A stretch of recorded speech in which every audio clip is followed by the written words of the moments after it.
Hey guys, welcome to my book review. So today I'm going to do a book review on Dry, which is also by Neal Shusterman. So I did it on Neal Shusterman again because I thought the Arc of a Scythe book review, book was pretty good. So I did a little bit of research and all and found this book out. But this is also a young adult, or it's a teen fiction book. So you might want to ask your parents before you read it if you're not a teen. So yeah. It has bad words, that's why I think it's teen thingy.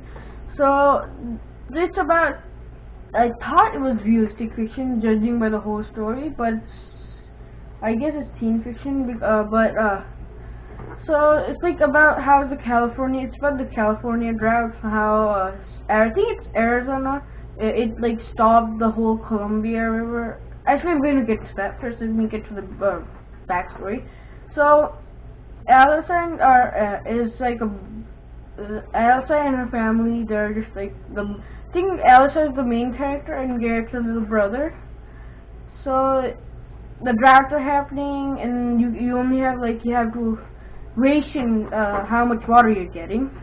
And so yeah, one day Arizona decides to stop the whole Columbia River from going into California. And basically all of the water stops. There's literally no water left. All the water from the stores, Costco and stuff are gone, and all that stuff has happened. But so just bad. So I'm saying too much, but it's okay. Yeah, so they meet with their neighbor, who basically he's totally ready for the apocalypse.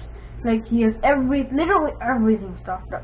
He has super high fences, he has bulletproof glass, that's too much. And he has safe inside his house, and then he has a bug out, right somewhere into the forest, very far away.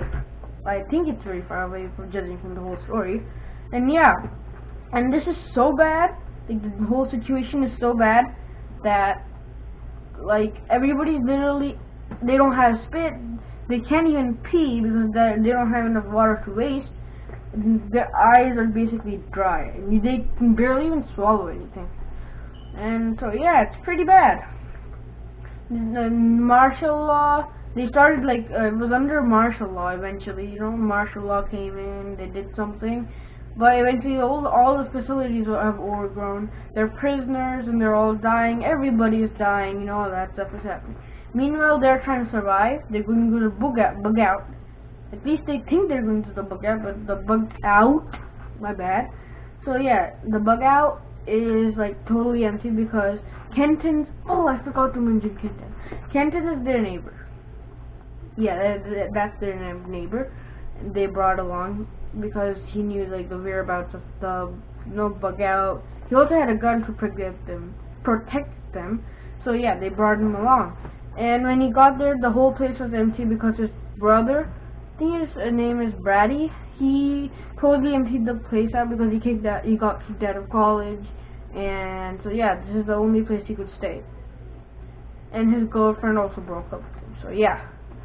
So they went, and eventually they saw a reservoir, a fire and rescue reservoir. And so yeah, they went for it, but then there was a whole fire line in front of them.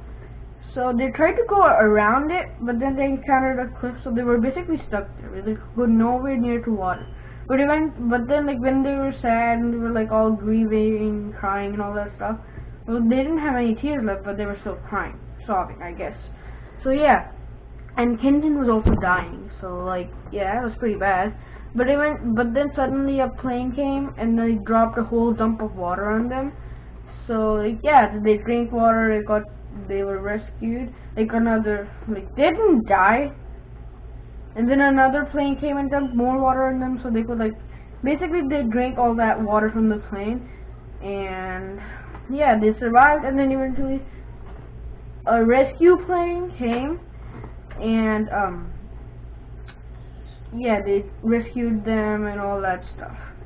And then they met with I forgot to mention, their parents were they went for water, but then they never came back. So this whole time, Alyssa and Garrett were all alone without parents.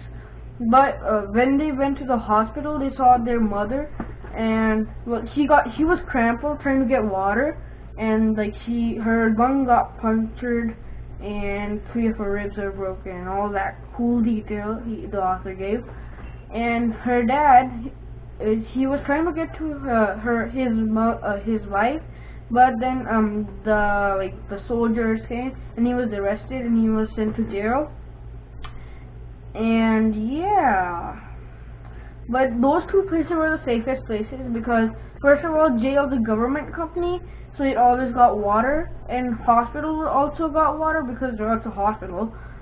So yeah, so they were both lucky and they could survive, and eventually they came back and the whole family was reunited and all that good stuff. So yeah, that's basically the whole story.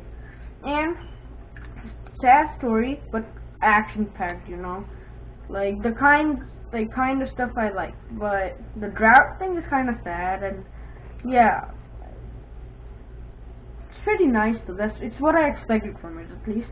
Like from Neal Shusterman. He's a good writer, and I'm gonna try to do more book reviews on him. Like, I still have 1 book left I have to do a book review. I'm probably gonna do it next week or something. It's called The Toll. So yeah, I'm thinking of doing it next week. Oops. Yeah, thanks for listening to my book review. So bye.